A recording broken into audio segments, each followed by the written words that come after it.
And he's like, she's calling the police. I said, I don't care. I don't care. Police. You know what? I'll call them too. Let them know.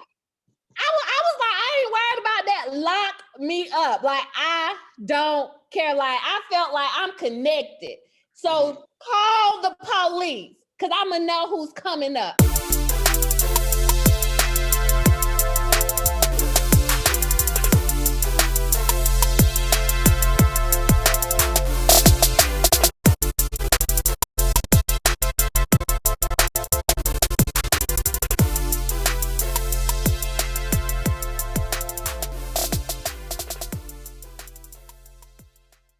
Welcome back to StraightChaos Nochaser. I'm Adrian, your host, and today my guests are Alana Davis and Z. What's up, y'all? Hi. Good? Hi. Shoot, nothing. Trying to get it together. First things first, though. Do you have your drink together? With the mason jar. You know what? So first of all, we're gonna go ahead and get into it. Okay. And this isn't even a shot we're going to take together. So I like trivia. So it's on y'all. Trivia. So I'm going to do this. Teammates. Y'all going to be teammates. So Alana, I'm going to ask you a question. And Z, if she gets it wrong, both of y'all take the shot. It's not going to be anything crazy, but I'm just going to test your knowledge. Okay? Okay. That's right. Channel your inner smartness. Lump. Yes. In the movie Friday, Debo took whose bike? Uh-huh. Who bike did you take? I just can't think of the name. Z, you can give her one hint. One hint. You can't answer the question. You can give her a hint. What'd you say? He's a DJ. And he's a DJ that's named after a famous child's character that loves honey. What? And wears a onesie.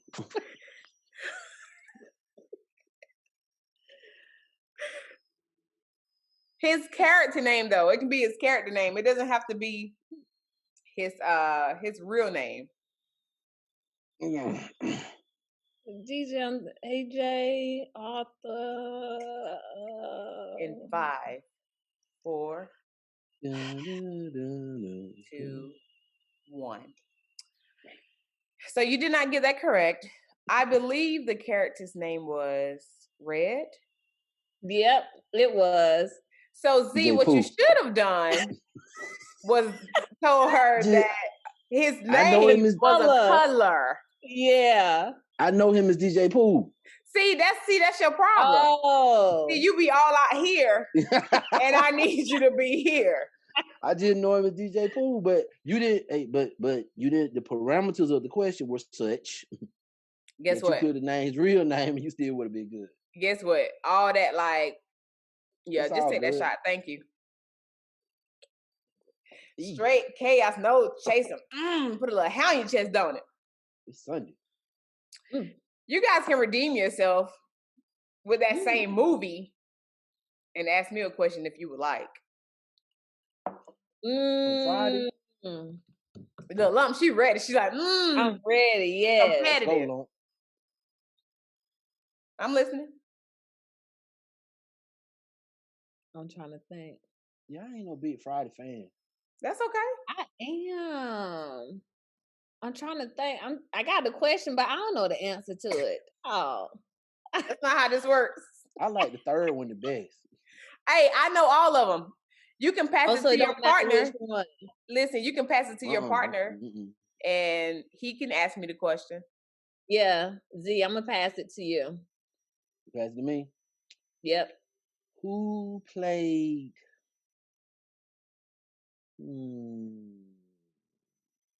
Debo's little brother in Friday 2.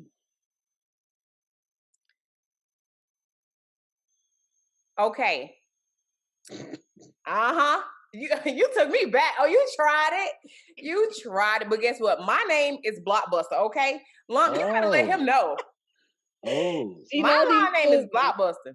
Oh, okay. So I don't know his name per se, but I do know he was a member of the rap group Onyx. Oh, Slam! Let the boy be boy. I hate Onyx too, man. You know what? So, just in good spirits, I'm gonna go ahead and take this shot anyway. You want to drink it away? Look, where's my water? StraightChaos Nochaser. Absolutely right. Z, you used to say, oh no, that was Lil Wayne. I can't give you that credit. Lil Wayne said, "You think I'm talking fast? You're just listening slow." He just listens slow, but see, he got it from the Mac. Oh, okay, a movie I've never seen, but we won't talk about that. I still don't understand how. Let's stop right there for a minute. How can anybody? You got to start with a razor under the sun. Like all black people should. It's like a history of black movies till you build up to the photograph. So you can really understand how we went from these bootleg movies that was made in the back of the production studio to like first class studios, and what Spike Lee and them really had to go through, and what's the other dude, Melvin Van Peebles, and all these people had to go through for us to get to this point. I just really want to. I really wish people understood how deep that was, man. Yeah. No, you are absolutely right. There are a lot of movies. Like I've seen a lot of movies, but there are many more movies that I've never seen. And I'll tell you one movie that I have never seen, and I know I need a whipping for it. I said it last night. I've never seen School Days. Oh my God. Oh, yeah, girl. I'm gonna do it today. Yeah. I just watched a good one. Y'all know Clubhouse like is my thing right now. Clubhouse is straight jumping. Love it. But in a pro-black group, they was like mentioning this movie Rosewood. So I watched it last week, y'all. So good. And history that a lot of us just don't know. Yeah. I can't, but see, movies like that I can't watch but once. One time. I get really mad. So I watched it one time, like, and one of the points about Rosewood is really important for people to note is World War One.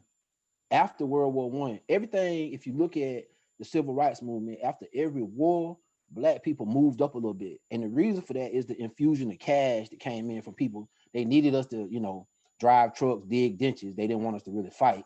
But when they had to pay us, so after World War One, black people had what? They was able to buy some more houses and get off of sharecropping, move, do some other stuff. World War II, the same thing. And if you look at the civil rights movement, particularly like Medgar Evers and people like that, that's what a lot of your civil rights leaders came from out that spear. So when I watched Rosewood, when I watched the Medgar Evers movie, what's the other one? Mississippi Burning. Oh yeah. Mississippi Burning. I can't really do that but one time because I start harboring these ill feelings that I really shouldn't have. And I want to make sure I stay positive. Yeah. What's the one that Samuel L. Jackson was in? Time to Kill. Time to Kill. Yes. Yeah. And they based that on an incident. I don't know if that happened in Texas first, where the Birdman got drugged to death, or if it was before that or after that or whatever. But yeah, the demographic shift is happening in this country. I don't know if nobody can stop that. As far as the Beijing of the country, and I think there's a lot of positives there. We've been hearing a lot of debate about gentrification, the goods and bad, and all this other stuff. But I really think that the more people are unafraid of each other, and the more people live around each other, the less fear it is, because all this stuff comes from fear. Yeah. And them trying to take over the capital just really about fear. It's about, well, they educated people who don't look like us are gonna take over the country. And same thing happened in Angola, same thing happened in Brazil, same thing happened in Panama, Cuba, when countries made transitions. And out of fear, people think, like, when you start talking about land requisition and all of this talk about radical left socialist stuff, look to the history of Cuba and Angola, and you'll see why they keep making these comments, because that's what they're scared of. But what's gonna have to happen here is the same thing that happened in South Africa, which is somebody gonna have to lead and come up like Nelson Mandela said, which made him one of the greatest people in the history of the world. Listen, I know y'all put me on the island for 26 years and deprived me of my family and treated me bad, but I'm not gonna treat y'all like that. Right. Because For the greater good. what Dr. King said, we are caught up in the inescapable mutuality of each other. And we have to just accept that, because we can either live together, you know what I'm saying, as brothers, or die together as fools. That's right. Hey, people, oh, we gonna have a civil war. You act like you gonna come over here and slap me and I'm gonna fall on the ground. Not at all. No, that's not how it's gonna go, bro. Like, yeah, I might die. It's a lot of people gonna die. And I think when people get that realization, it's like, well, wait a minute now. So they're not just gonna fold up and go back to the plantation? No, that's not how it's gonna. Nobody's rocking like that. I think peace is the best thing, because at the end of all that, what is there? Death, destruction, people broke. You know what I mean? Nothing good is gonna come from it. Nothing good ever comes of war. That's just my little bit. I'm just. Well, you know what? You know, Z. That's why I love him. His mind is just. I just listen because he just has so much to say, and he's so knowledgeable. And I read too much. What? I read too much. I got in so much trouble, and it's gonna kind of segue into your other point. I got in so much trouble when I was young. So that's the thing. That's good to read, because when I was young, I hated. I hate to say I hated reading, but I just didn't like it. I was uninterested in what I was reading. Like, I cannot read silently. I have to read aloud in order for me to hear, understand, absorb. Because if I'm reading something boring, I'll read the sentence I have to read it like 3 times. But if I'm reading like Zane, some page turner, it is horrible. But I remember being in the 2nd grade and just being like, this is so boring. I've just always been so bored, and I have to be stimulated when I read. But I am trying to expand what I read. Even I asked you, Lump, about this book. What is it, like Something Under the Sun? Like The Warmth of Other Suns. The Warmth of Other Suns. Yes. So I got that book because I wanted to read about history and things like that. But we're getting real heavy though, so I'm gonna shift us. You know what I'm saying?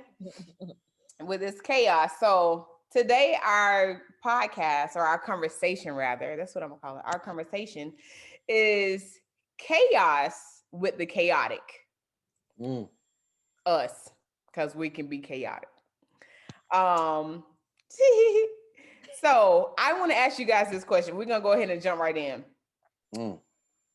As a child, okay, when you did you do things like, say something was gonna happen and you were gonna get in trouble, right? Did you look at it as, I ain't gonna do this because I'm gonna get in trouble, or I'm gonna do it, I'm gonna get in trouble anyway, but I don't care? Which one were you? You want to go first, Love? You want me to go first? I'll go first. I was the one that was like, hey, I'm going to get in trouble, so I'm not going to do this. I can weigh it. Because the ass whooping from my daddy, he's a legend with the belt. You know what I'm saying? So if it's something that I felt I could get away with, then yeah, I'm willing to risk it all. But if it's something that I know I'm going to get in trouble for, nope, not doing it. Not doing it. Nope. What about you, Z? I just didn't have no impulse control, man. I mean, facts. Yeah, just facts. Like, I got expelled from the 7th grade, and this little, I won't call her name, this little real, pretty little girl told me, I bet you won't come in the bathroom with me. And I was like, shit, you know, punk. And you know what I mean? And when I came out the door, Miss, I need her name out too, was standing there, and she was like, come with me. We went up to the office, they called my mama. And the principal was like, listen, it ain't but 4 or 5 days left in school. You know what I mean? Like, how about you just take him somewhere else? Because we don't want to go. And I ended up going to another school my 8th grade year. And I never thought about stuff till like I was in the car and my mama was about to cry. And I was like, and she asked me, like, why did you do that? And I'm like, I really don't know. Like, it seemed like, I guess to kind of piggyback on what Nunk said, like, I thought I could get away with it. And when I walked out and the lady was right there, it was like, oh, I didn't do a good cost benefit analysis at that particular time. And I've always had trouble with that. At the age of 12, you're like, let me do some analytical thinking. Yeah, right. Okay. So let me tell you something that's funny. So the school I went to, I'm new, don't nobody know why I'm there, because back then it was embarrassing to get expelled and stuff. Like now these kids be proud of stuff like that. You know, Oh yeah. Like a badge of honor. But so like little chick invited me in the bathroom again in the 8th grade. And now I'm like, no, I ain't going. Right. I don't know. That's a whole nother thing. So I'm like, no, I can't go. And she got mad. And she was like, what you mean? And I was like, it's a whole long story. And she didn't speak to me the rest of the year. Well, maybe about 3 months. But I learned from that situation. Not that I learned a lot, but I learned not to be going in the bathroom, in the girl bathroom. with At some point, I think your light bulb should have gone off. Like, I don't think this is a good idea. Now you have to meet my mama to understand. Like, I love your mama. Yeah, my mama.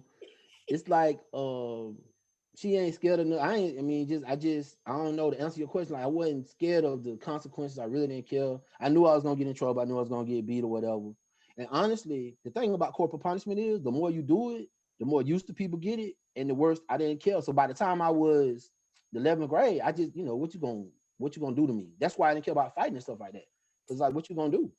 So like my mom, like me, I ain't do it because my daddy never whooped me. Ever. And my mom, I honestly only got one whooping.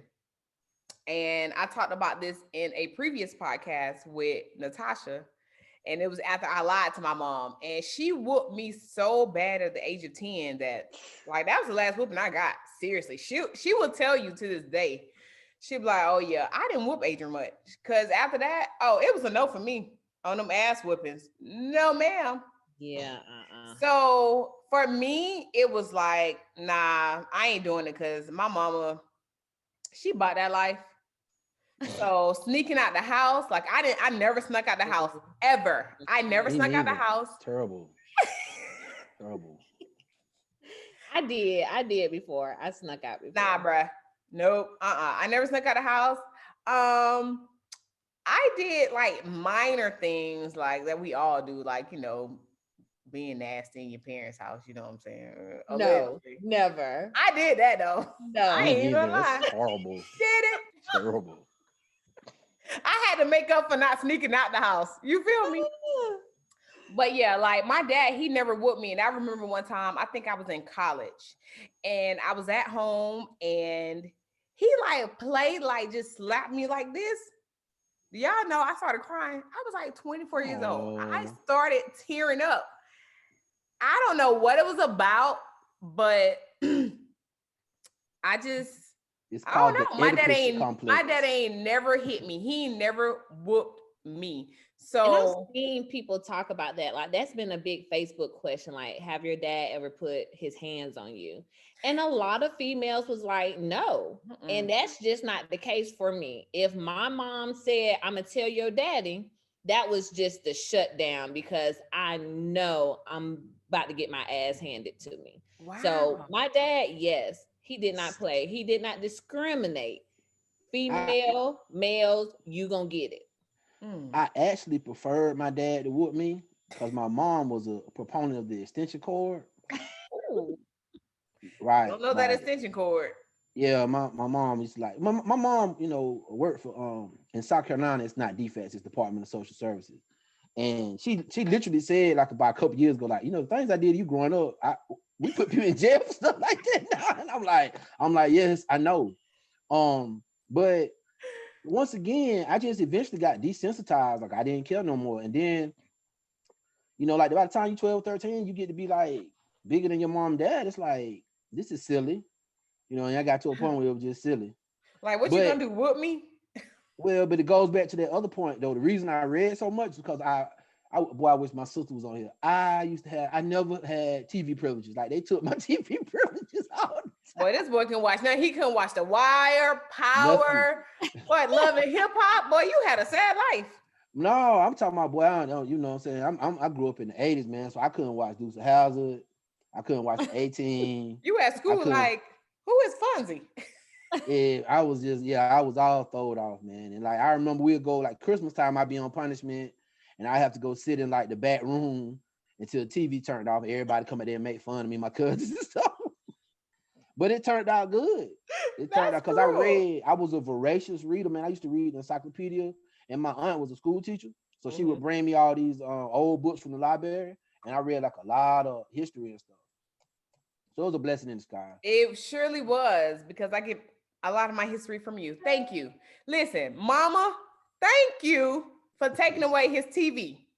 Yes. Because he was a blessing to me. The person who had TV all the time. My mama didn't make me read. That's probably my problem. She made me read. She made me. You know, my mama didn't actually. She didn't have to make me read. Like I just really. You was in trouble. You ain't had no other choice. What are you talking about? I didn't have no other choice. And I used to read comic books. Oh man, I read so much Marvel stuff going back to like the '60s. You couldn't get on TikTok and Facebook and Instagram then. You just had your thoughts. Right. That's all you had. My comic books was my friends too, man. Hey, that's pretty dope. So, something I forgot to mention. So, I know Z because I used to work at this restaurant in college, and like he was a frequent flyer at this restaurant at the bar. I ate there once a week. Go ahead and tell the truth, Shiny Dove. I ate there once a week. I don't eat there no more. You was in there at least like twice a week at the bar, like not paying nobody any attention, just eating. Nobody, just and eating. Then one day I was like, "You like this restaurant, huh?" Yeah. Like, man, got the best. What you used to get? The Dijon or the Monte Cristo? The Dijon? Yes, I used to get the Monte Cristo at first. Then I started getting the Dijon chicken, and then I would get like the fries and have put the Dijon on there. But like ever since they went corporate, man, they're not good no more. You know what I'm saying? Allegedly. I don't want to defame nobody. Allegedly. I talked to my attorney before I did, and she told me what to say. Good. Shout out to Michonne Lunsford. Those my horns. So that's how I know Z from. That was like 2004, 2005.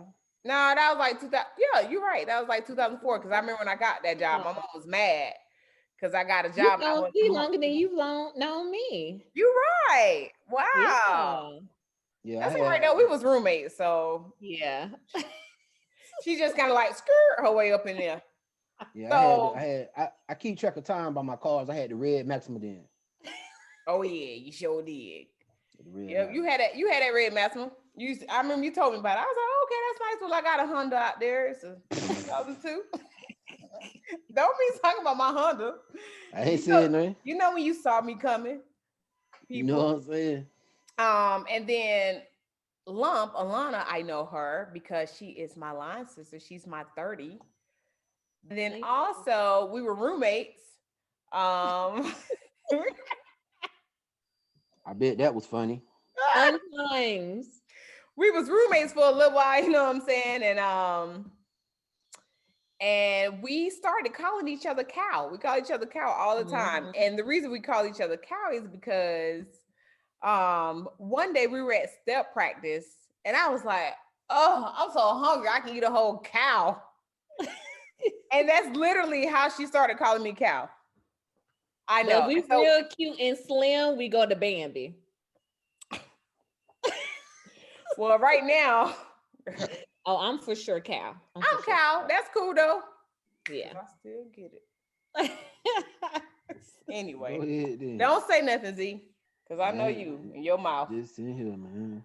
All right, so we're gonna go ahead and jump into our conversation. So we are talking about chaos with the chaotic. So I'm gonna let y'all go first. Tell me an instance where Lump. I want you to start because Z done already told us about him going into the bathroom twice.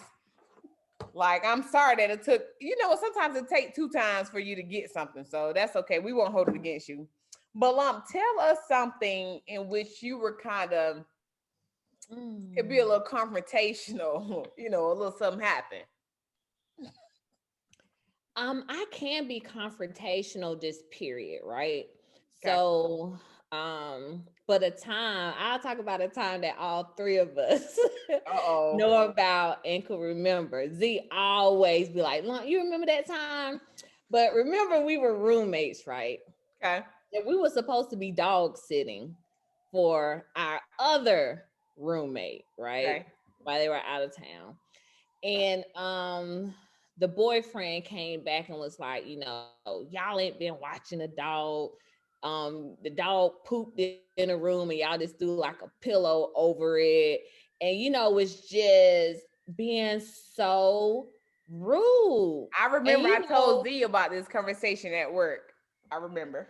I was just like, bro, like, who you talking to? Because I know you don't know me like that. Because, usually if we had company or something, everybody's kind of went in the room, did their own thing. So I know he ain't know me like that. So for him to think that he was about to talk to me like that, Wrong. no, I for sure got confrontational and I was ready to put hands on him. So that was the one time that I for sure got confrontational. I probably could have handled it better, but I didn't. I don't regret it, but in hindsight, that is the situation I could have handled better because me and dude was going blow for blow, word for word. I'm ready to put hands on him. And I told our other roommate, like, he got to go and got to go now. He pays no bills. Right then and So, there. I right then and remember there. that. It was my dog. It was my dog. And I had a puppy. And he let it out. And it pooped like everywhere, I think. And he didn't think nothing of it. He didn't clean it up. And he Yeah, was that our was kind of roommate's stupid on his boyfriend. part. And I told Z about it because he's in like government, stuff.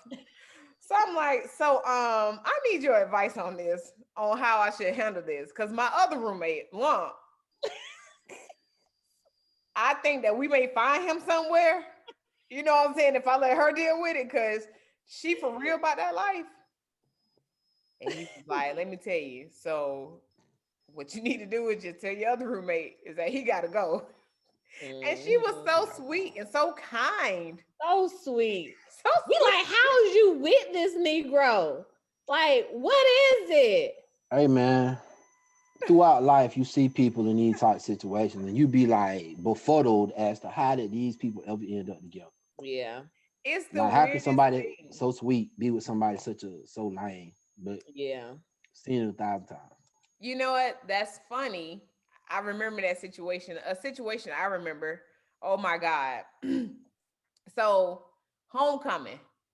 Oh, and did I say that we all attended the Fort Valley State University? Oh, let them know, please. Does that say lump?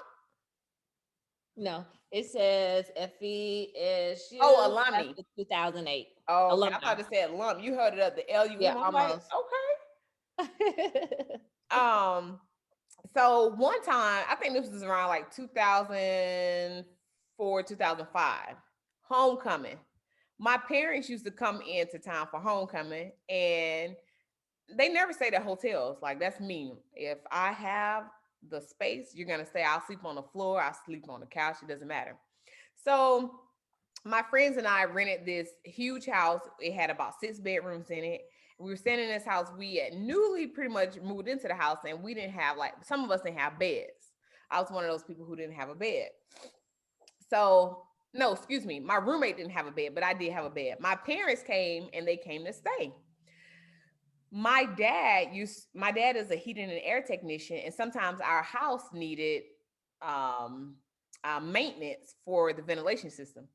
So my dad did it, and the landlord would pay me. So this particular time, the landlord paid me $400. Okay, I was supposed to give it to my daddy. I was gonna give it to him. I just had it in my wallet. So it's homecoming. My mom, my dad there. I think my sisters were probably back in Georgia, or excuse me, back in South Georgia with maybe my grandma or something like that. So anyway, one of my roommates, her boyfriend had come down and brought 2 friends. So we went out like that Saturday night to like whatever club was popping at that time in Macon. came back, you know what I'm saying? My parents were sleeping in my bedroom. So me, my homegirl was sleeping in her bedroom. She didn't have a bed just yet. So we were sleeping on the floor. So my purse was in there, like everything I needed was in there. And when we woke up the next morning, one of the guys was in that room sleeping as well. So one of my roommates, her boyfriend, one of his friends was sleeping in the room as well. The room was really, really big. So he was in there as well.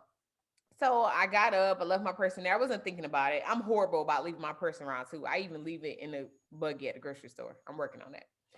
So my mom was like, Adrian, you need to go to the store and get breakfast. And I was like, okay, I'll do it. And I was just kind of like messing around the house and not really going or whatever. And so then she was like, Adrian, go to the store and get breakfast. I was like, okay, I'm gonna go. The landlord had given me 4 $100 bills. So I grabbed my purse and I look at my wallet, the money gone. Gone. So I was like, where's my money? So I'm checking my compartments because I knew I put that money in there. So I'm like, I have money missing. I'm like, I have $400 missing from my purse. And I was like, where's the money? And so I asked the guy, I politely asked him, I didn't accuse him. I said, hey, did you see the money like in the room or whatever in my purse? He was like, nah. So I went upstairs to my homegirl and I was like, yo, like, I think your dude's friends like took my money. And she told her dude, and he was like, nah, he ain't did none of that. Da, da, da, da. And as soon as I was like, my money missing, they was like, we finna go. I was like, no, you're not. Ain't nobody leaving this house until I get my money. And I mean that. Go ahead, Lieutenant Columbo. Listen, they packing up stuff. I'm like, ain't nobody leaving this house. My mom was like, what's wrong? I said, my money is missing. And I think that guy took it, like for real, for real. So my friend boyfriend, he upstairs, he fussing it because ain't nobody took no money, don't nobody steal. Da, da, da. I don't give a about what you saying. All I know is my money is gone. So I called my boyfriend at the time. He was in Warner Robins and he was like, they don't need to leave. And I was like, all right. He's like, you need to call police. I was like, I'm going to. So they like packing stuff in their car and I called the police. And so as they are like going outside, putting their stuff in the car, the police roll up. And it's 2 police officers. And they like, what happened? I said, well, I had $400 in my purse and it's gone. And this lady, she's like, what'd you do last night? I was like, we went to the club. Are you sure you didn't spend the money at the club? I said, ma'am, I am in college. What I look like spending $400 in a club? That's terrible. I said, no. Like, people spend money like that in clubs. For her to even ask me that old rabbit ass shit pissed me off. So are you sure you didn't spend the money at the club last night? Bitch, have several seats. So the police officer is like, you know, saying like, hold on, everybody be okay, be careful. And we had a porch and it had 2 exits, one going that way and one going that way. Their car was over here on this side. On this side was a swing, and my daddy would just sit. My daddy didn't say nothing. He just sitting on the swing. He just sitting there. Everybody's outside, my roommates, the guys. The police officer, he made the guys take their bags out of the car, like take all their clothes out, just looking. And her boyfriend steady going off. We don't steal, my friend don't steal, won't take no money. Nah, nah, nah. So man, one of the police officers, he goes to the SUV that they're in and he lifts up the hatch and he opens like a little small compartment in the hatch. And guess what's there? $400. $100 bills. I'm shocked. The porch is off to this side and the car is off to that side. And he says, is this the money you looking for? I jumped off that porch. I said, I knew you had my money. My mom was holding me. My mom was like, Adrian, calm down. And so my friend was crying and I was like, she was over there crying. I was just going off. I was mad as hell because I knew he had taken my money and I went crazy. My mom was like, calm down. Because you're going to go to jail. Man, when I tell you, I was ready to fight. I fight anybody, boys or girls. I've been doing this since I was young. Yes. Now a man probably beat my ass, but man, I was ready to lay hands on that man because I knew he had taken my money. And so they put him in the police cars and they hauled him off.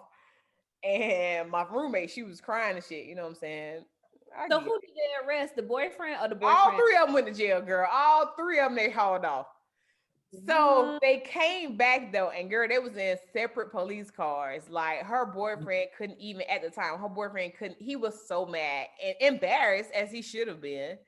But he was like pissed. But I knew it. Like I knew damn well I didn't spend that money. And my mom was like, "Girl, you so solid." She's like, "Oh, it took everything in me to hold you." She said, "You was just cussing and fussing." I said, "Mama, I'm sorry because I know I was cussing, but I was ready to get into somebody behind because I know I ain't crazy." Yeah. Talking about, did you spend the money at the club last night? Bitch, what do I look like? Like, do people go to clubs and spend that kind of money for real? That's crazy, man. Whatever, Z. They do. That's because crazy. He know that's he's some people. I heard about people doing stuff like that. That's terrible. Yeah. So it's my turn. It's your turn. What I want to start? I want to make sure the statute of limitation don't run out on some of this stuff. And you know, the neighborhood I grew up with, one time at 25 Canterbury, we got a code. We really don't talk about stuff. So I talk about something they have with me. So I was in high school. I think I was in 9th grade. My dad had sent me to Ingles to get some flowers, some milk or something. Ingles was like 5 minutes up the road. And I drove up there, drove his work car. That's funny because he worked for the Green Venues, but back then just give me the keys to the work vehicle. I drove up there. And I was in the parking lot, and it was like this cat. I don't even know who he was. He was like a little bit older than me. He just was like, he said something slick. So I rolled the window. I said, you said something? And he was like, yeah, I said something. And it was like 4 of them cats. So I said, I'm gonna let you have it right now. I know you're gonna let me have it. He was talking like that, you know how jokers be when they be in the crowd. So I went home. My homeboy Greg was outside. I told him about it, and Greg like one of these massive hype people. Oh, you gonna let it ride like that? You gonna just let him talk to you like that? You just gonna let him ride like that? And then this the classic thing to get you in trouble. When you get mad at them for talking, oh, you gonna jump on me, but you don't want to jump on the boy. Go ahead and jump on me then, dog. Go ahead and jump on me then. If that make you feel good, just beat me. I'm your boy, but just beat me. So all night I couldn't sleep. Oh my God, I couldn't sleep. So when I woke up that morning, you know what I mean? I probably slept about an hour. We in school, and you know how everybody before homeroom kind of like standing around trying to look cool or whatnot. So me and Greg was standing in our normal spot in front of the Western College, talking to the little girls that they go by. Hey, Z, hey, Greg. And the boy walked up with his little goon squad, talking slick again. And he walked off, and then my big homeboy, shout out to Tronell, he was like, he said something. Now I'm embarrassed. Now you done embarrass me in front of my homeboy Tron. Tron played basketball. He was, big time dude in my eyes. He was a senior. He grew up in my neighborhood. And I'm embarrassed. Now you done embarrass me in front of my homeboy. So I went to class.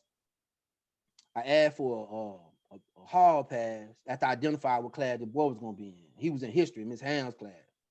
So I got my hall pass to go to the bathroom, and I walked down there, and I went. She was in the middle of instruction, and I just walked into class and just went in his jaw. Yeah, in the seat.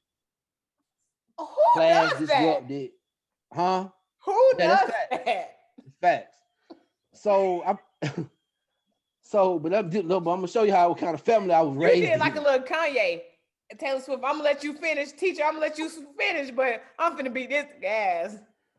So they take us up to the office. Of course, I'm gonna get suspended. I got suspended for 5 days. They didn't. This is the days before. If they had in-school suspension, I wouldn't have graduated.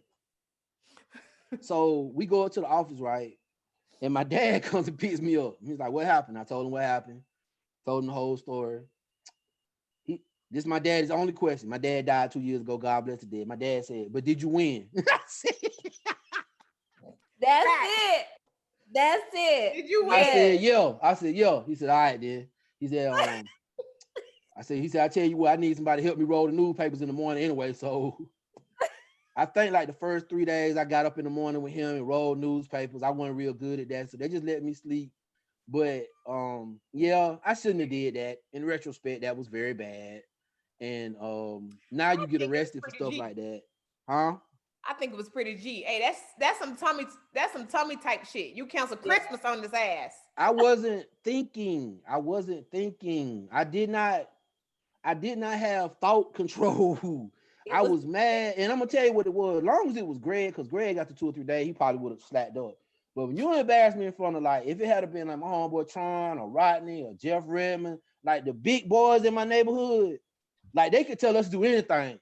You know what I mean? Like they be like, "Hey, go over there and rob the ice cream truck." We might do that because that's just how it was. But that, that speaks to a deeper message in the African American community or whatever. We'll talk about that later. But like when he embarrassed me in front of Trump, I was like, I got to have you, buddy. Yeah. And I knew I was going, and we played football. I think he played football with me in the 9th grade. And I was like, I still don't know what me and his beef was, but you like, he just came at me wrong. It don't even matter though. It don't even matter. It kind of do, because I'm still to this day, 30 years later, like, what was the problem, bro? Like, Listen, what Megan Thee Stallion say? Any hoe that got beef with me is beefing by herself. Facts. facts. So a couple years ago, not more than a couple, almost 10. Oh yeah, it's past 10 years ago. So I went to the Greek picnic in Atlanta, Georgia. You know what I'm saying? Great time. Great time. Ooh, Facts. man, I rebuke you, COVID. Man, it's something about the South, I'll tell you. Anyway, so go to the Greek picnic, you know what I'm saying? With my LSs, we chilling. I'm getting ready to go to vet school like in 2 months, you know what I'm saying? So it's like, shoot, we about to get this in. So we leaving the Greek picnic and we're in cars and there's a lot of traffic and there's this particular group of people trying to cut into traffic. So, it's a no, you know what I'm saying? It's a no, because like me and my license, we got like 4 cars and it's a no. So you say it's a group of people. was it an organized group of people, or just a random group of people? It was an organized group of people. Organized group of people. It was an organized group of people. We shall remain unnamed. That's right. It was a Greek picnic, right. And it was a Greek picnic. Okay, I get it. I see.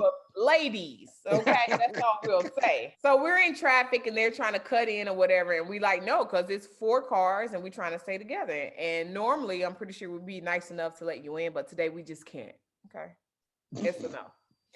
So this girl is trying to cut in line, and my line sister in front is like, "Don't hit my car," and the girl's like, "Just drive."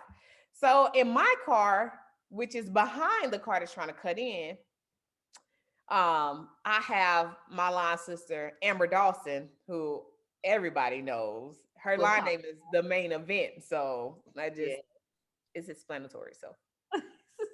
So she running her mouth. I'm like, let's just.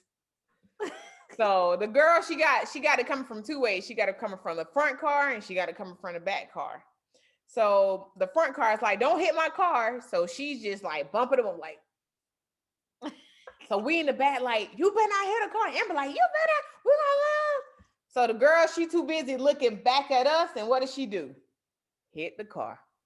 I just took my necklace off because I already knew what it was about to be. I took all my jewelry off. I promise I don't start stuff. I just, if it happens, I'm ready. You know what I'm saying? They say stay ready so you don't have to get ready. You feel me?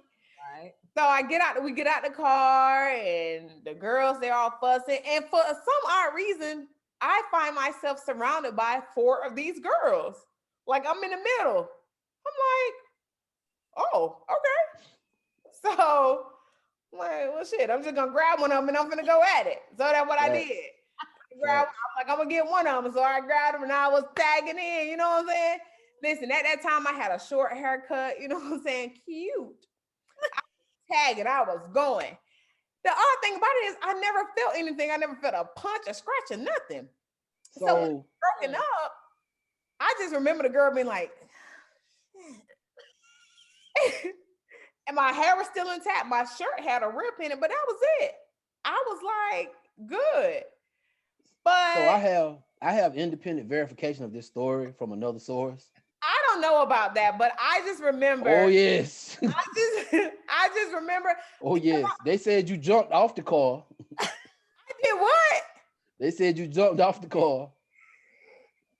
Listen, Like a lot Jimmy, don't care who tell it. the quote was Jimmy Superfly Snooker style. A lot don't care who tell it. That's not what They said you jumped in the middle of this 4 people that you're talking about, and all they seen was elbows and elbows going. It was like a lawnmower. It wasn't even my fight, but you know what I'm saying? For some reason, I find myself in the middle of these 4 girls who felt like they was going to be my ass. So I was let me tell you what my independent verification says. What? Please tell me. Please tell the class. They said, you know, your friends were hyped up because they had the goon with them, so they felt like they were popping. They were popping.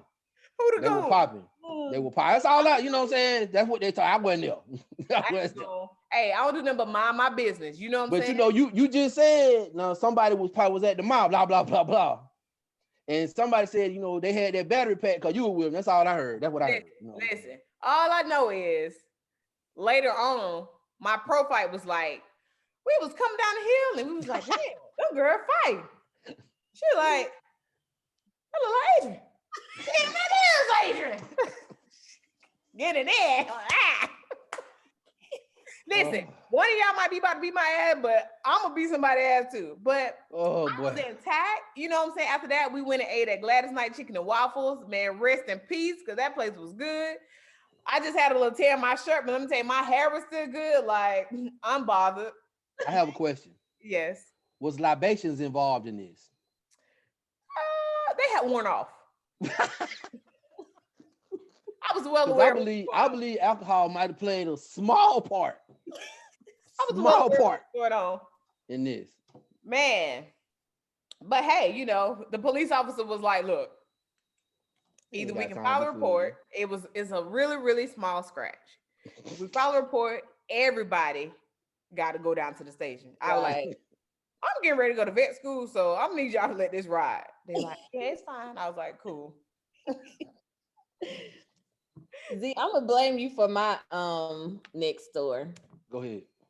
A lot of times, you know, you feel like because you know somebody, like, I don't give a damn type deal. So let me tell you, I was dating this dude, y'all. Like, Adrian, I think I had just moved out the apartment and I was dating this guy. And so, you know, this is like my first serious, we out of college relationship dude, right?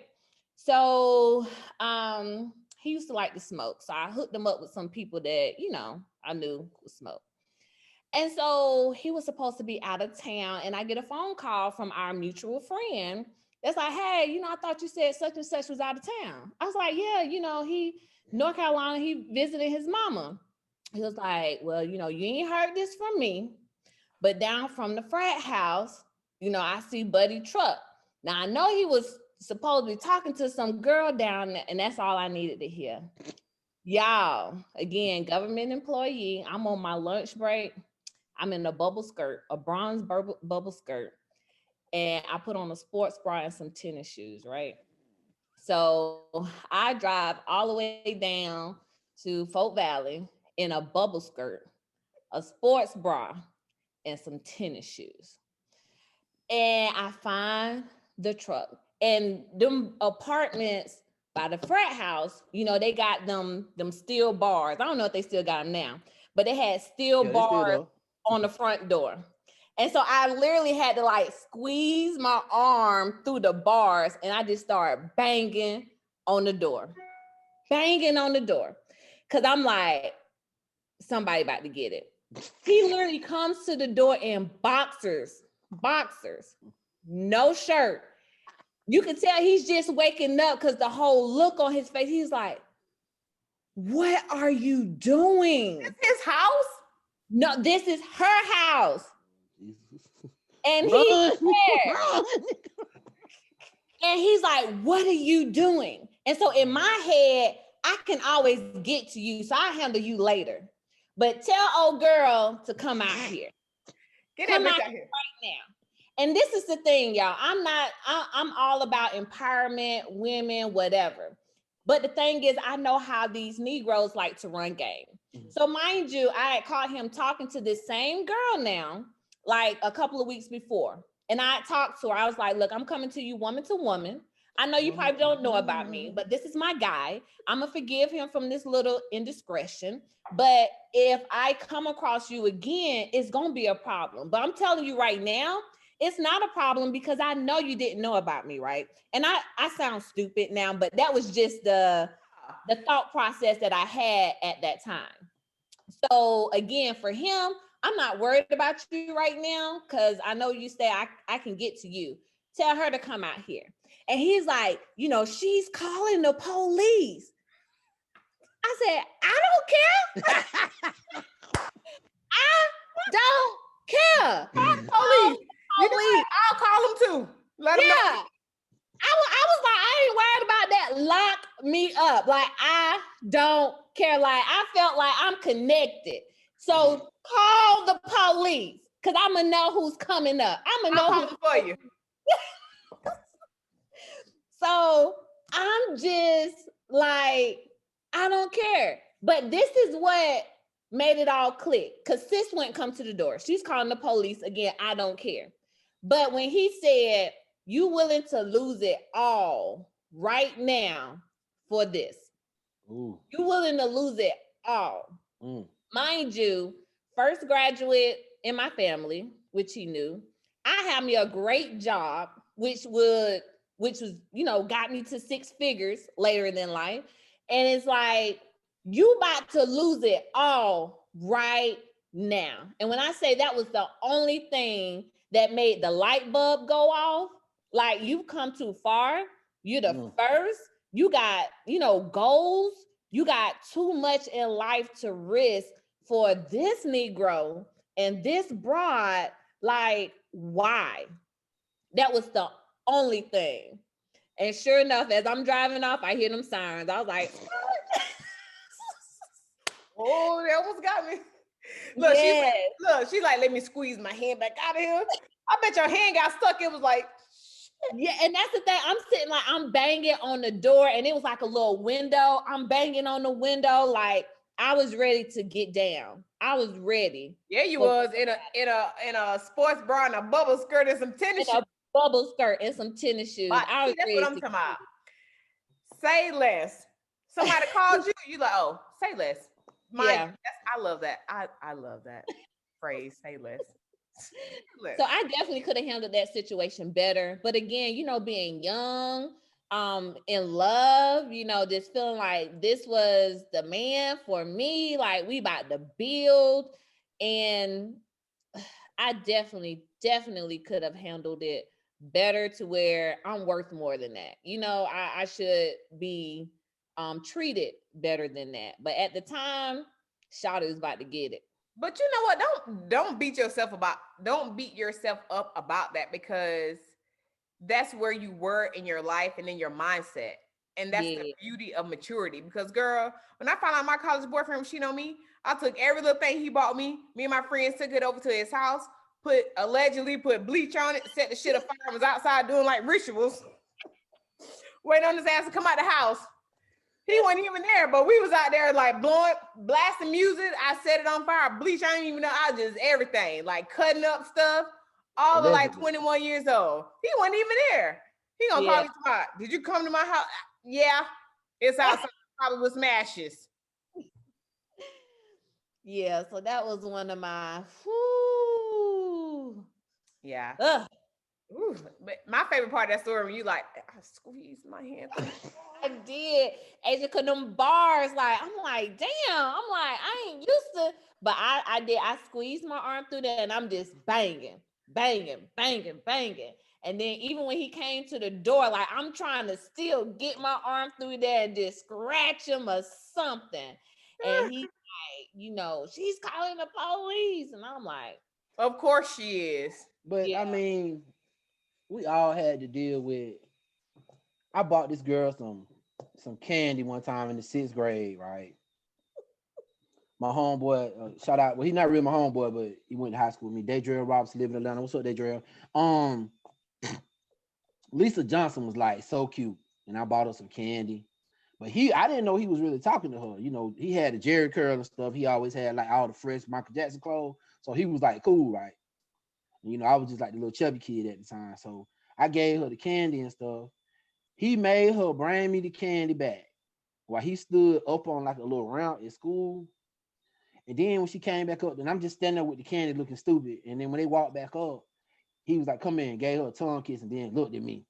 Yeah, I was in like the 6th grade. I felt like this small, but I internalized that hurt. You know what I mean? So I feel you. Of course, I don't know the feeling like, from a female perspective, but everybody has to deal with pain. My next story that kind of segues into my next story. When I worked at McDonald's, Lump, I heard you talk about coming out, you know, different families and stuff. So my mom and dad didn't get divorced till later on when my dad divorced and they moved to Atlanta. He moved to Atlanta. But like for some reason, when I worked at McDonald's, like the little kids that worked at McDonald's with me, they thought it was like one of them thought it was funny. Like I still had my daddy. He was like, "You stay with your dad." I'm like, "Yo, you know, schoolboy, blah blah blah blah, all this like this." And I'm like, "You don't really know me, bro." He always was with the pop, you know what I mean? Always with the mouth. And I really didn't like him, but you know, I felt like it was like a hazing situation. Like, hey, this is what you do when you go to a new job. Eventually, they'll be my friend, and you know, we'll all get along. So one Sunday, I came, me and my sister. My sister wanted some ice cream, my little sister. And you know, she 40 so now, but to the day she dies, she gonna be my little sister, right? Mm-hmm. And one thing my dad instilled in us is like, you are responsible for your little sister. Mm-hmm. Can I get an amen on that one? Like, you know, and those of us who got younger siblings, we understand that. Like, if you touch a hair on my sister's head, you got to deal with me, period. You know, that's the way I was raised. If I got $5, she got $2.50. And that is. So she ordered the ice cream, but she ordered a grill order. For those of you who ain't working McDonald's before, like a grill order is like a special order, like no pickles or something like that. And I heard him say, you know what I mean, from the back, he was like, "You need to tell that fat bitch, blah, blah, blah."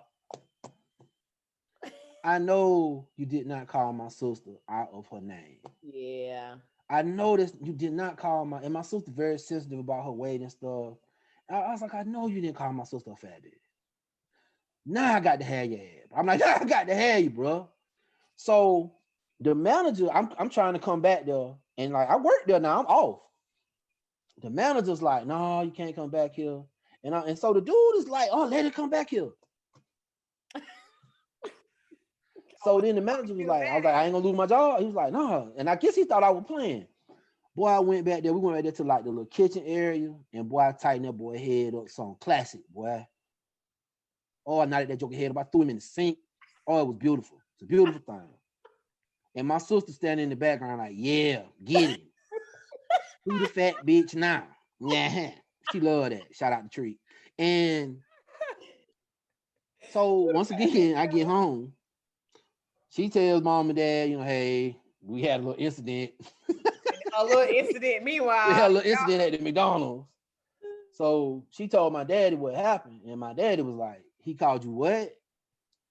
And it was kind of like justified. So I mean, I think a lot of times, like what Lump said, violence is the means to an end in our community.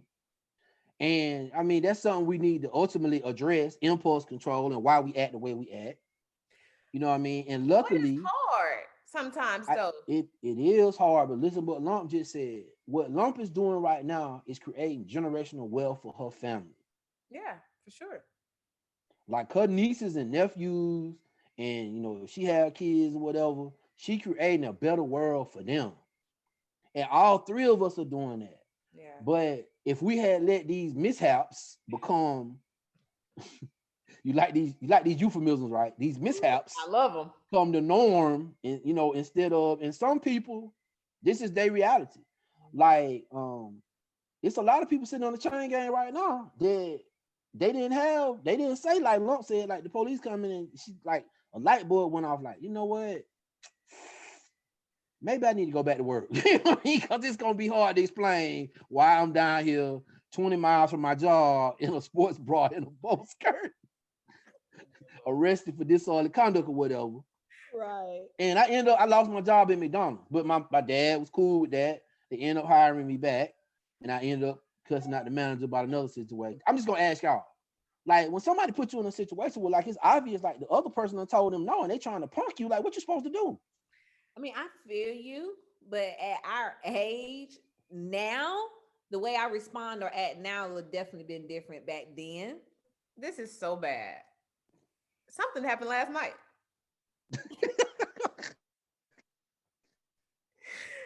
And you know what? We'll get into that, but something happened last night. So I would like to say that somebody coming at me sideways or just kind of doing something that I feel disrespectful is gonna make me just be like, you know what?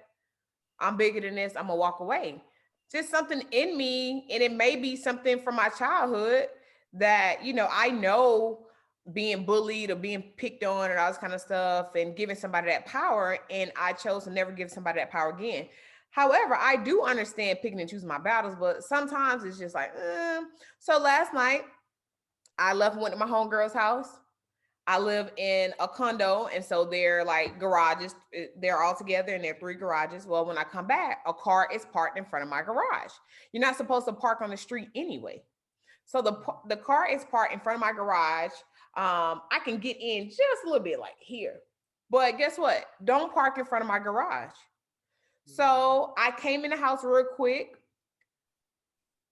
On the way out, I wrote a note that said, "Do not park in front of my garage. Management." That's how I signed it. I put it, my car was still running. I put it on their windshield. And as I'm putting it on the windshield, I can hear the person coming out. And it's a girl. And so when she sees me, she does this. And so I did this. Petty. And call it what you want. I put it on the windshield and I walk away and I get in my car. And she grabs, a dude comes out, he gets on the driver's side, she grabs it and she throws it in the trash. I didn't say anything, I didn't exchange any words. I got in my car and I left. Now, I left a note that said, "Do not park in front of my garage." And I mean that. Now, what if she would have said, I don't care about this damn note? Was I gonna be like, just get in your car? Yeah. I was gonna be like, you should care, because don't park in front of my garage. And then what if it would have escalated? You know what I'm saying? So I need to get to a point where I just like walk away. But I feel like you don't punk me. Right. If you say, I don't care about this note, or I'm gonna park wherever I need to park. Like, that's not happening. That's not happening. And so you're not gonna punk me, and I'm not trying to go where the conversation is, but you're not gonna make me leave and move and like, no, I don't want that smoke. Because guess what? I want all of it. I get that. But once again, period. Once again, you know, your homeowner, all of us are homeowners, you know what I mean? Well-established people in the community. That impulse control is what allows you, you know, so when you in Barbados or Cuba or wherever y'all big fancy people go, you know what I mean? That's y'all. You know what I mean? Well, I use me for example. I went to San Francisco 2 years ago. You know, once again, I rebuke you, COVID. I can't wait to start back traveling. But I'm standing there looking at the San Francisco Bay, and I know both y'all been to San Francisco. It's beautiful. Mm-hmm. It's just stunning. It's like you sit there and you literally have to just pray and thank God, like, God, just thank you for allowing me to just be blessed to see this type of stuff. And that's what you work for. You know what I mean? Going to school, getting all these degrees and stuff. That's what it's really about. It's like transitioning to that next level. And you really have to just come up with stuff like, I look back at the stuff that I did, and I'm like, man, I was so lucky that I didn't get in more trouble than what I got in. You know what I mean? And it's like, because I wouldn't have been able to see some of the things that I saw. And you know, I was blessed to have really good friends that had things, and a couple of friends played professional football and whatever. And I remember when I seen how professional athletes lead, you know what I thought? Like, man, you really should have probably went to the gym more, bro. Like you really should have put some more time in the.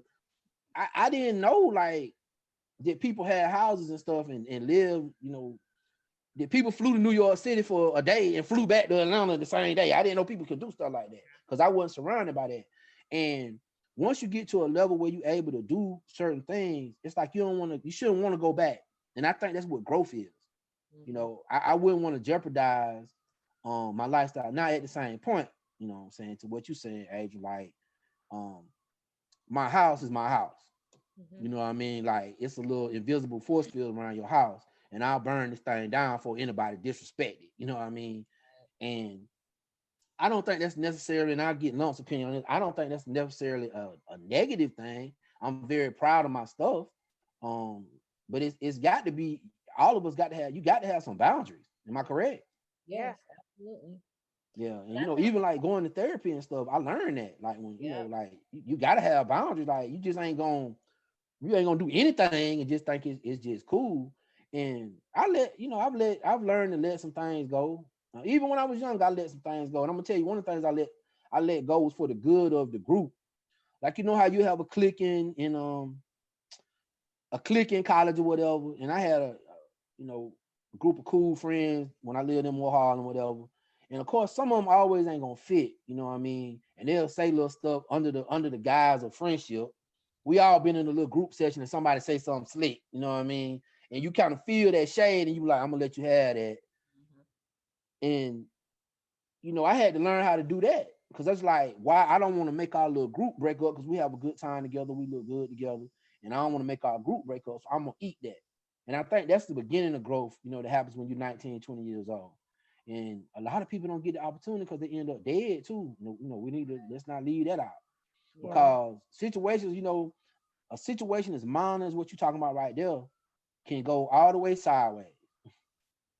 And I think to add to that point, I think both you and Adrian have told me this, and I've had several other people, because you know you're raised around a certain environment, and as you do more things, you go to school, graduate, you elevate, right? So some of those things that you're used to in your previous environment, you have to kind of leave it there where it's at because you're elevating.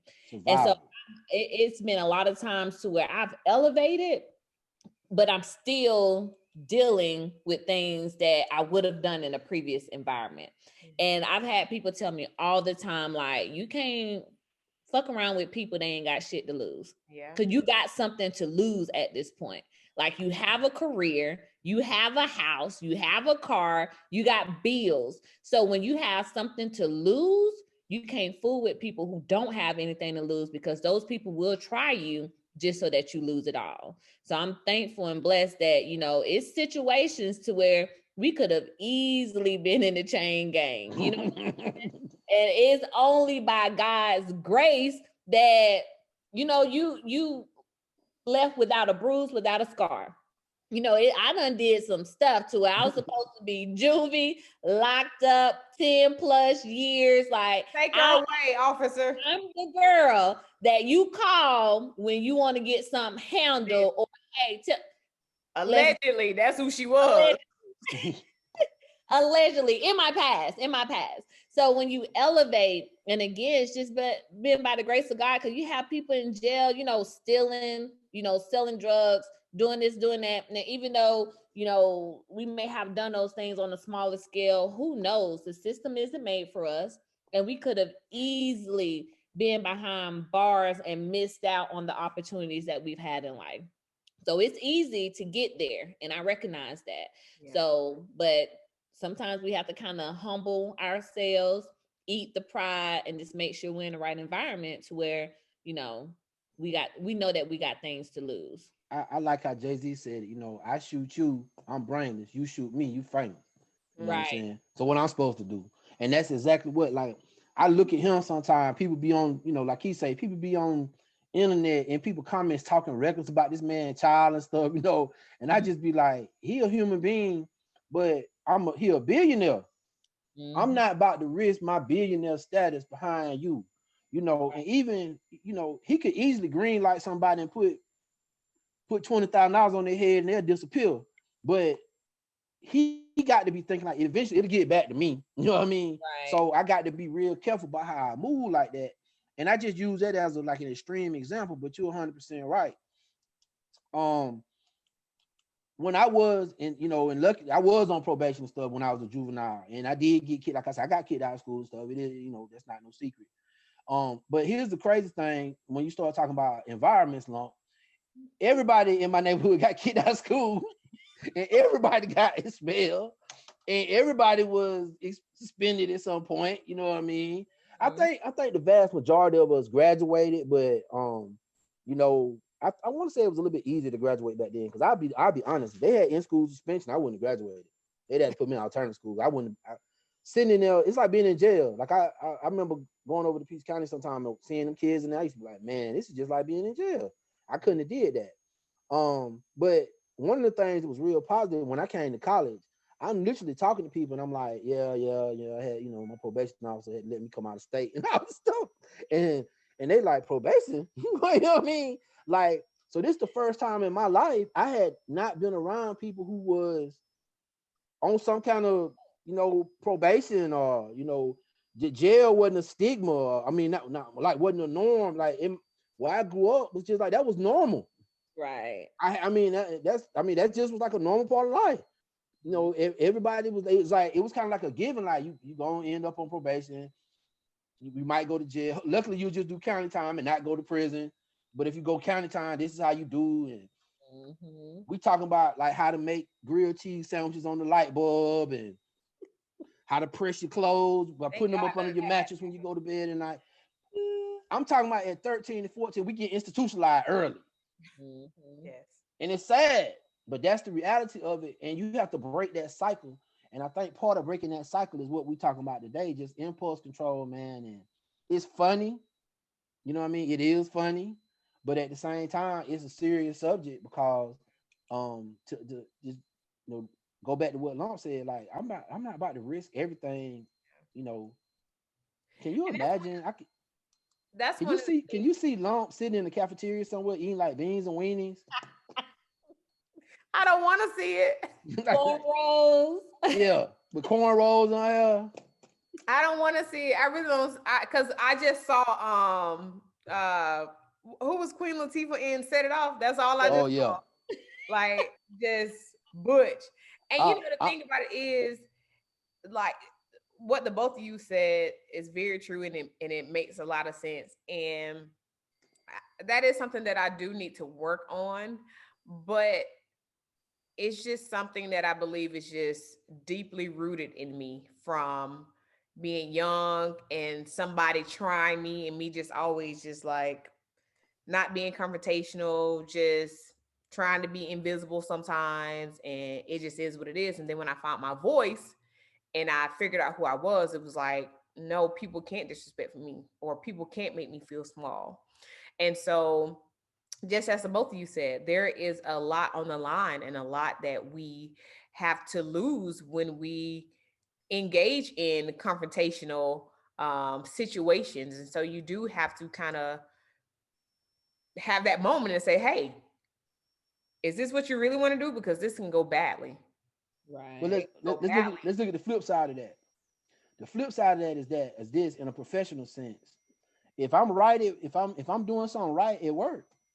I'm talking about, I don't care if the whole world disagrees. I'm gonna stick to my gun. Oh, for sure. Like I could all day. It's like, and I'm talking about, on a national scale. I don't care if the whole world looking. If I know that this is the right process, and this is what we should be doing, I'm gonna do that. You know what I mean? And I've seen so many people, man, just moral cowards. It is senators and Congress people who know what them people did was wrong, and they scared to stand up to their constituents and be like, this is not right. Right. There is not a cabal of child molesters running the United States that stole the election. They don't have the moral courage to say that. Me, on the other hand, I just feel like that same spirit, like what you said, Adrian, that same spirit play out in everything. Like, I'm not about to back down from a confrontation on a bigger level. So it's bigger than just like petty beefs with people. Yeah. Like if I feel like I'm morally right, then I'm morally, wholeheartedly. Right. I'm not Jesus or nothing, but if you're gonna crucify me, then so be it. I'd rather be broken, poor, and broken than Right. the cop that them people was in the Senate hiding under tables and still stood up and voted to uphold that foolishness. Right. And you make a good point with standing up. You know, working the government, a lot of times they try to silence your voice. Right. So with my social media, I have people all the time like, you know, be careful. This is my personal page. I know who the commander in chief is, so I would not disrespect that position because of my position. But at the same time, I will not be silenced. You know what I'm saying? I feel like my people are going through a struggle right now. Who am I to have come from this same background, the same place that these people have been gunned down in front of cameras? Who am I to not say nothing? Be quiet about that, right? Yeah, who am I, regardless of my position and my job and what I do, to be quiet? Are you kidding me? Absolutely not. Yeah, because you can still eloquently say something. Exactly. And get your point across. Exactly. And you know, I use my platform to promote social justice and all these other type things. But I also realize that it's gonna rub some people the wrong way. Hey, it is what it is. It is what it is. Here's the thing, though. The person in charge is not the person who has a title, it's the person who knows the rules. So the First Amendment strictly says that if I'm speaking out about a matter of public concern, you can't block me from talking about that. Now, once again, I'm not gonna call the commander-in-chief out his name, you know what I mean, and disrespect the position of president. A lot of times what people do when they get in positions, and I've seen people get messed up like this, they don't take the time to open up that personnel policy, or they don't invest in their own legal advice.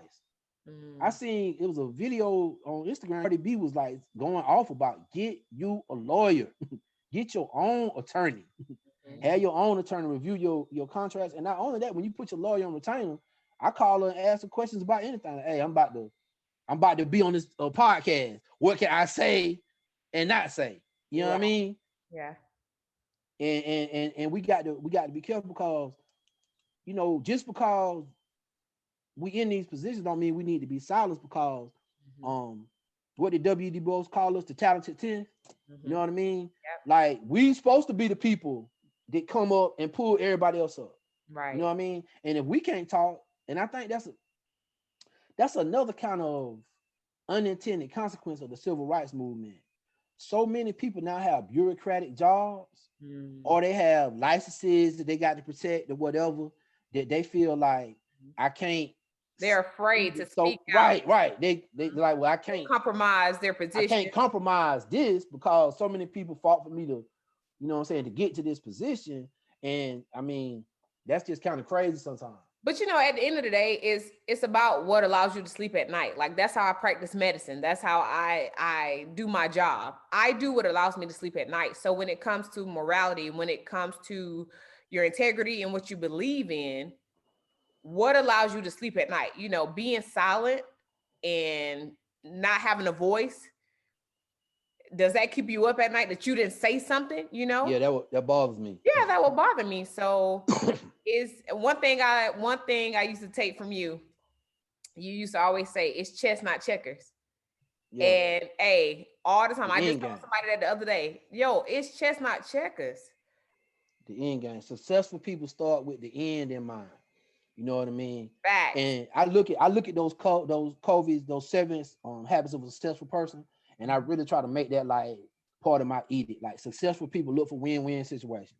Yeah. They look for synergy. They look to, you know, too many people look at life as like, and that goes to what we're talking about with confrontation. I'm going to whoop you. I'm going to win. I'm going to be on top. And we don't think about, and if we thought about it from the prism of Christianity, the Bible says, vengeance is mine, said the Lord. I have to think about it. God handle that. I have to. Listen, I have to say that to myself. Vengeance is the Lord's. It is not mine. It's not mine. I can't tell you how many times the Lord done made my enemy my footstool, boy. He done had to make people sit there and watch me eat. Right. You know what I mean? Let me drop this clutch on you and let me let you listen to this Hemi roll off as you have to look at me. And I'm gonna stop by, you know what I'm saying? I'm gonna roll the one down, yell. Yeah, these Gucci glasses, and roll the window back up. You know what I mean? Oh Yeah, yeah, I these know are what you Prada. said. Thank I you. know what you said. I know what you said about me. I know what you tried to do. You know what Right. I mean? I know what you tried to do, but I'm gonna make you sit there and look at Look, me be pretty my reading and glasses ride in this Prada fast car. too. Right. You know what I mean? And sometimes that speaks more than you getting out the car and jumping up and down and hooping and hollering and raising hell. You know what I mean? You That's real are talk. absolutely right. You are 100% hands down right. See, you know, it's so funny. That's why I love you too, because I didn't even have to go to a segment on like, so why do you think this happened? Or why do you think that happened? Because you know what I'm saying? We're gonna get into it. Y'all are gonna get into it. And this has been a fun conversation and a Yes. good trip down memory lane. Are you gonna edit this to make me sound smart, please?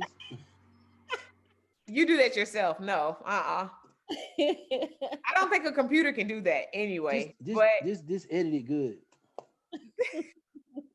I want to thank both of you for being on the show today. Thanks Um, for the Yay. for sure, yay! Hey, so if this goes syndicated, let's discuss the residuals. I don't want, but Sorry, it's in your paper. It's in your paperwork. It's in your contract. I just want a small honorarium. You know what I'm It's in your saying? contract. You know what I'm saying? You can get a mention.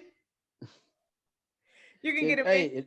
if this thing So pop off and you have like 1 million people and stuff, you know what I mean? listen, speak that into my future, please. I appreciate that. Hey, I boy, I want just want to be a part-time guest sometime. a Boy, put me on part-time here. guest on time. Well, part-time guest, will you please let everybody know where they can find you at on social media if you want to give that information out? If not, hey. Yeah. My IG is probably the best thing. It's at Zaire Lorenzo. And I think it's one of them little things in between what you call them thing, underscore. It's Zaire underscore Lorenzo. Oh, so And you if just not, gonna just use run it smart, huh? together at Zaire Lorenzo. Oh, okay. What about you, Lump? Okay. So you can find me on Facebook, Alana Lump Davis, or you could catch my business page at Oh, Stitch Bella. and that's what I was gonna say. My Yeah. girl has her own embroidery business, Stitch and Yeah. Bella. Yes. Shameless plug. Stitch and Bella, Instagram, Stitch and Bella, Facebook. So check me out. Yeah. Z, she's done some things for you, right? Yeah, she just recently did my grandma. If I start crying, y'all, I apologize. My I ain't grandma gonna edit made my grandma made some dolls when she was a little girl. that out. 1920, somewhere around there. And they kind of been in my family for years. And it's a lot of stuff my grandma left me. She left me a dining room set and she left me them dolls. And the dolls over the years, I mean, they almost 100 years. Well, they are 100 years old. The arm it came off and whatnot. And I seen, when Lumpy started her business, she did a couple of shirts for me and whatever alumni shirts. Did great work. And I just asked her, I really didn't know if she could do the dolls, and she took it upon herself to do them. She just did an outstanding job, took great care in doing them, and I appreciate her doing that. She did that, out of love, because that's something that she really Whoop, whoop. wasn't something that she really did, but she did that. It's because it's something that I really treasure. Them dolls been in my family for before my grandma, before my nana and papa got married. She had them dolls, so that's how it really means something to me. So I appreciate that a lot. Absolutely. Yes, yes. Stitch and Bella. I love that name too. So y'all go over and have my girl do some work for you because she's amazing. Thank you. Amazing. Is there anything y'all want to leave with the people? Any kind of tip, any kind of inspiration, just anything. In light of what's been going on, I just want to tell everybody, man, keep your head up, man. And this too shall pass. The history of this country is full of these type events and these type things. I've been getting a lot of negative emails, people sending out, be careful, walk together as a group and all this kind of stuff. And I'm just like this, man. I'm not gonna if we walk around in fear, then we're not free. Mm. And here's the thing about freedom. Once you drink from the well of freedom, nothing else will quench your thirst. So I'm not gonna don't let these events that's going on right now, man, deter you from living your life, living your best life, and just trying to do what's best for you and your family. I would say, we have laughed and kicked it about some memories. But growth is real. So just giving honor to God, because life could have gone differently for any one of us. So we've done great, and just encourage people to keep moving. It's never too late. Just keep striving, keep doing your best, and take advantage of the opportunities that Yes. are given to you.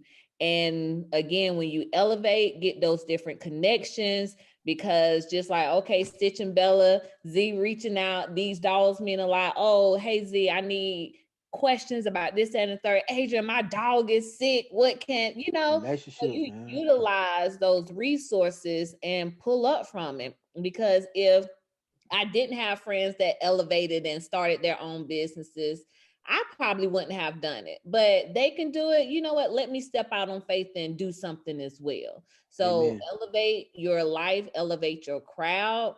And it's not about leaving your identity behind. It's about elevating, but still giving back to your community. Amen. That's That's some jewels. I'm gonna piggyback a little bit off of what Lump said, and my tip, well, one of two tips. I'm gonna always have one of two tips, or maybe. Step outside of your comfort zone. Um, Nothing grows in a place of comfort, and so in order to, like she said, elevate, you have to. In order to get something you've never had, you have to do things you've never done.